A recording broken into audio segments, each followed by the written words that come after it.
Hi guys, स्वागत है आपका ब्रीफ मूवीज में। और आज हम एक्सप्लेन करने वाले हैं 2009 में रिलीज हुई मूवी हाईलैंड। मूवी में कहानी 5 दोस्तों की दिखाई गई है जो एक वजह से क्लाइंबिंग और हाइकिंग करने क्रोएशिया गए थे, लेकिन जल्दी उनका सामना ऐसे जंगली से होता है जो उन्हें चुन चुन कर मारकर अपने अजीब शौक पूरे कर रहा था। तो मूवी की शुरुआत क्रोएशिया के पहाड़ों से होती है जहाँ 5 दोस्त मजे करने का प्लान करके आए थे। उनमें थे फ्रेड, उसकी गर्लफ्रेंड कैरेन, लुक और उसकी गर्लफ्रेंड क्लोई और उन सबका दोस्त विलियम। दरअसल क्लोई एक नर्स थी और ट्रीटमेंट के दौरान उसके हाथों से एक लड़का मारा गया था और वो इसकी वजह खुद को मान रही थी। इसलिए उसके दोस्तों ने मिलकर यह छुट्टियां प्लान की थी ताकि क्लोई उस हादसे को भूल जाए। अब प्लान के मुताबिक वो अपने डेस्टिनेशन पर तो आते हैं, लेकिन अब उन्हें पहाड़ों से होते हुए गुजरना था। इन सब में फ्रेड थोड़ा एक्सपीरियंस्ड था, इसलिए वो बाकी लोगों को गाइड करके अपने सफर पर चल पड़ता है। सफर के दौरान विलियम क्लोई से कुछ कह रहा था और उनकी बातों से साफ पता चल रहा था कि क्लोई लुक से पहले उसके साथ ही रिलेशन में थी, लेकिन अब वो लुक के साथ ही रहना चाहती थी। थोड़ी देर बाद उन्हें क्लाइंबिंग करने का स्टार्टिंग पॉइंट मिल जाता है, लेकिन सबको वो रास्ता काफी रिस्की लग रहा था। लेकिन फ्रेड का जोश अलग ही लेवल पर था। वो पहले अकेले ही ऊपर जाकर उनके लिए रस्सी का बंदोबस्त करता है, लेकिन रिस्की रास्ता देखकर लुक काफी घबरा चुका था। उसे लगा था कि क्लाइंबिंग करना आसान होगा। तब सभी एक दूसरे को हिम्मत देकर किसी तरह चढ़ाई शुरू कर देते हैं। अब रास्ता तो काफी खतरनाक था और यह करने के लिए उन्हें कोई अवार्ड भी मिलने नहीं वाला था, लेकिन फिर भी उनका जोश उन्हें आगे बढ़ने पर मजबूर कर रहा था। सभी लोग काफी मजे से आगे बढ़ रहे थे, लेकिन ल्यूक थोड़ा फूक फूक कर ही कदम रखे जा रहा था। अब काफी देर की चढ़ाई के बाद वो एक पतले से ब्रिज तक आते हैं जो उन्हें अगले पहाड़ी तक जाने के लिए काम आने वाला था। वो उसी जोश के साथ ब्रिज को भी पार करने लगते हैं, जिसमें सबसे आगे था फ्रेड, उसके पीछे था विलियम और तीसरे नंबर पर थी क्लोई। फ्रेड और विलियम ने तो ब्रिज क्रॉस कर दिया था, लेकिन ऊंचाई देखकर ल्यूक की हालत काफी खराब हो गई थी। इसलिए क्लोई उसे हिम्मत देते हुए आगे बढ़ती है और किसी तरह वो दोनों भी उस पर पहुंच जाते हैं। अब बची थी कैरेन। वो काफी बहादुरी से आगे बढ़ रही थी, लेकिन तभी उसके दोस्त उसे बताते हैं कि ब्रिज का वायर टूटने वाला है। यह सुनकर कैरेन हड़बड़ा जाती है और घबरा कर आगे बढ़ने की गलती करती है, जिससे ब्रिज की रस्सी टूट जाती है और कैरेन बीच में ही लटक जाती है। अब फिलहाल तो कैरेन सेफ थी, लेकिन अब दूसरी वायर भी टूटने वाली थी। इसलिए फ्रेड कैरेन की ओर एक रस्सी फेंकता है और सही समय पर सभी मिलकर उसे खींच लेते हैं, जिससे कैरेन तो बच जाती है, लेकिन अब वो ब्रिज पूरी तरह से टूट चुका था। इसलिए उनका इस रास्ते से लौटना तो नामुमकिन था। तब डर के मारे लूक फ्रेड पर काफी गुस्सा होता है, लेकिन विलियम उसे समझाकर शांत करता है। जिसके बाद लूक मैप देखकर बोलता है कि आगे एक रास्ता है जहाँ से वो लौट सकते हैं। इसलिए सभी लोग उसके पीछे चल पड़ते हैं, लेकिन कुछ ही आगे जाने पर कैरेन देखती है कि सपोर्टिंग वायर तो यही खत्म हुआ है। इसलिए फ्रेड और कैरेन रास्ते की तलाश करने ऊपर आते हैं और बाकी लोग वहीं रुक जाते हैं। अब यहाँ पर ल्यूक काफी घबरा रहा था, इसलिए घबराहट की वजह से वो नीचे गिर जाता है, लेकिन उन्होंने रस्सी से एक दूसरे को बांध दिया था। तब विलियम उसकी मदद करने की कोशिश करता है, लेकिन ल्यूक की घबराहट की वजह से वो भी रस्सी से लटक जाता है। इधर फ्रेड भी जंगल में रास्ता ढूंढ रहा था, तभी उसका पैर एक बियर ट्रैप में अटक जाता है, जिससे वो भी काफी बुरी तरह से घायल हो जाता है। कैरेन उसे छुड़ाने की कोशिश करती है, लेकिन वो कुछ भी कर नहीं पाती। इसलिए फ्रेड उसे रस्सी देकर बाकी लोगों को ऊपर बुलाने को कहता है, लेकिन इधर पहले से ही ल्यूक और विलियम रस्सी से लटक रहे थे। तब कैरेन उनकी तरफ रस्सी फेंकती है, जिससे किसी तरह वो सभी ऊपर आ जाते हैं। अब इधर फ्रेड मदद की उम्मीद में उसके दोस्तों की राह देख रहा था, लेकिन उनके आने से पहले ही कोई फ्रेड को खींचकर ले जाता है। कैरेन सबको लेकर फ्रेड के पास आती है, लेकिन वहाँ उन्हें वो नहीं मिलता। इसलिए सभी काफी ज्यादा परेशान हो जाते हैं और उसे ढूंढने निकल पड़ते हैं। ल्यूक काफी घबराया हुआ था, इसलिए वो बार बार विलियम से झगड़ा कर रहा था।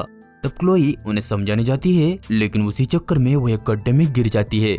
तब कैरेन रस्सी की मदद से उस गड्ढे में जाती है तो देखती है कि गड्ढे में नोकीले पत्थर थे। ये देखकर वो समझ गई थी कि ये भी कोई ट्रैप ही है। वो क्लोई के पास आती है तो देखती है कि उसके हाथ में भी एक पत्थर धंस गया था, इसलिए वो किसी तरह उसके हाथ से वो पत्थर निकालती है। तब उसे दिखता है कि गड्ढे में काफी सारे जानवर भी गिरकर मारे जा चुके थे। अब वो क्लोई को लेकर ऊपर आती है और उसके हाथ को एक कपड़े से बांधकर उसका खून रोक देती है। अब थोड़ी देर बाद रात हो जाती है, लेकिन अभी तक उन्हें फ्रेड का कोई पता नहीं चला था, इसलिए कैरेन काफी दुखी हो रही थी। तब क्लोई उसे हिम्मत देती है और सभी फ्रेड को ढूंढना जारी रखते हैं। अब वो सब आगे बढ़ ही रहे थे कि तभी एक तीर आकर कैरेन की छाती में धंस जाता है। इसलिए वो क्लोई को आवाजें लगाती है, लेकिन क्लोई कुछ करे इससे पहले ही कोई उसे भी खींचकर ले जाता है। ये देखकर घबरा तो सभी गए थे, लेकिन क्लोई की हालत अब काफी खराब हो गई थी। तब विलियम और लूक किसी तरह उसे संभालते हैं और एक जगह बैठकर कुछ देर आराम करते हैं ताकि क्लोई की हालत ठीक हो सके। इसके बाद आगे जाने पर उन्हें वहाँ एक घर दिखता है, जिसे देखकर वो सब काफी सावधानी से उस घर में जाते हैं। तब उन्हें वहाँ फ्रेड मिलता है जो अपनी आखिरी सांसें गिन रहा था। क्लोई उसे संभालने की कोशिश करती है, लेकिन उसी वक्त फ्रेड अपना दम तोड़ देता है। अब वो समझ गए थे कि वो सब काफी बड़ी मुसीबत में है, लेकिन उन्हें यहाँ से निकलने के लिए टूल्स और मैप की जरूरत थी जो फ्रेड की बैग में था। इसलिए विलियम फ्रेड की बैग ढूंढने घर के बेसमेंट में जाता है, जहाँ उसे बैग तो मिल जाती है, लेकिन साथ ही उसे वहाँ जानवरों के साथ साथ कुछ इंसानों के कटे सर दिखते हैं। इसलिए वो जल्दी से बैग लेकर ऊपर आता है। तब ल्यूक उससे वो बैग छीनकर उसे धक्का देता है और वही बेसमेंट में लॉक कर लेता है। ल्यूक ने ऐसा इसलिए किया था ताकि वो क्लोई के कुछ ज्यादा ही करीब आ रहा था। इसके बाद वो जबरदस्ती क्लोई को लेकर वहाँ से जा ही रहा था, लेकिन तभी अचानक उनके सामने वो किलर आ जाता है जो अपने साथ कैरिन की बॉडी भी लाया था। वो कैरिन को क्लोई के ऊपर फेंक कर लूक पर हमला कर देता है और मार मार कर उसे घायल कर देता है। तब क्लोई लूक को बचाने आगे आती है, लेकिन वो किलर उसे ही पकड़ लेता है। तब लूक उसे बचाने के बजाय खुद कर्ज बनकर वहाँ से भाग जाता है, लेकिन भागकर वो कहाँ जाता, क्योंकि वहाँ से निकलने का रास्ता उसे मालूम ही नहीं था। तब आगे हम देखते हैं कि किलर ने क्लोई के साथ साथ विलियम को भी बेसमेंट में लटका दिया था और वो दोनों खुद को आजाद करने की काफी कोशिश कर रहे थे। तभी वो जंगली बेसमेंट में आता है और विलियम को बुरी तरह से मारकर उसे कमजोर कर देता है, जिसके बाद वो क्लोई को उठाकर ऊपर लाता है और बांधकर उसके साथ उल्टे सीधे काम करने की कोशिश करता है। तब तक विलियम अपने कोशिशों की वजह से वहां से आजाद होने में कामयाब हो गया था, इसलिए वो क्लोई को बचाने के लिए भागता है, लेकिन किलर ने बेसमेंट का दरवाजा लॉक करके रखा था। वो क्लोई पर चाकू से हमला करने ही वाला था कि तभी ल्यूक वहां आकर उसे एक पत्थर से मारता है और दोबारा जंगल में भाग जाता है, लेकिन अब की बार वो किलर उसके पीछे भी पड़ चुका था। तब तक क्लोई भी वहां से आजाद हो जाती है और बेसमेंट का दरवाजा खोलकर विलियम को भी छुड़ा लेती है, जिसके बाद वो दोनों वहां से निकलकर ल्यूक को ढूंढने लगते हैं। इधर ल्यूक किलर से बचने की काफी कोशिश कर रहा था, लेकिन किलर उसके पैरों पर तीर मारकर उसे घायल कर देता है। तब ल्यूक घायल होने के बावजूद भागने की कोशिश कर रहा था, लेकिन भागते हुए वो पहाड़ी की चोटी पर आता है जहाँ से नीचे उतरने के लिए एक सीढ़ी लगी थी। तभी किलर भी उसके पास आ जाता है और उन दोनों में काफी घमासान फाइट शुरू होती है।